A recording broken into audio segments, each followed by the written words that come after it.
It's 10 o'clock at night, end of the race weekend.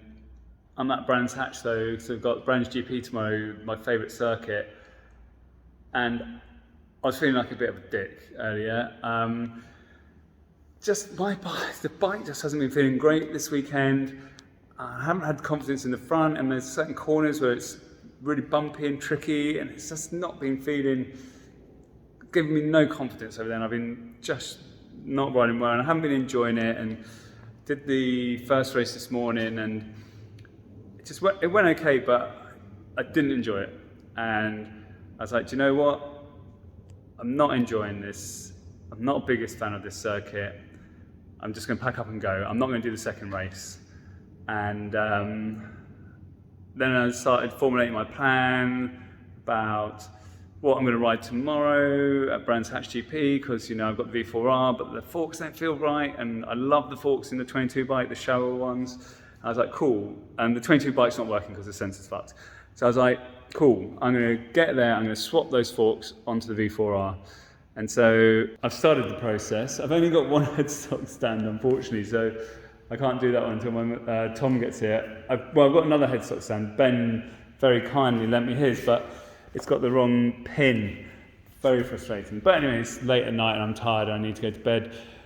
But in the process of doing this, I took out the right fork leg.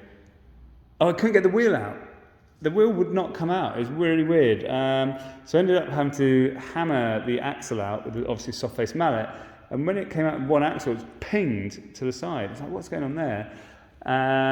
We took that fork out and I shook it, and it just clanked at me. Like, here it is. You can see the different heights. This fork, I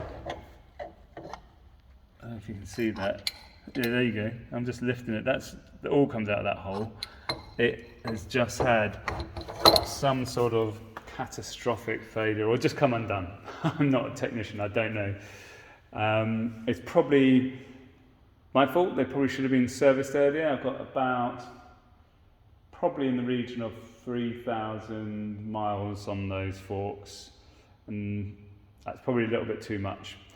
But I felt vindicated. I felt like I wasn't a massive bellend just throwing my toys out of the pram. There was actually a problem with my bike, and I'm not as bad a person as I thought I was. So Tom's bringing down his stand tomorrow. We're going to swap those forks into V4R. Ben's going to be riding his fucking wicked Aprilia, and that's going to be our progress tomorrow.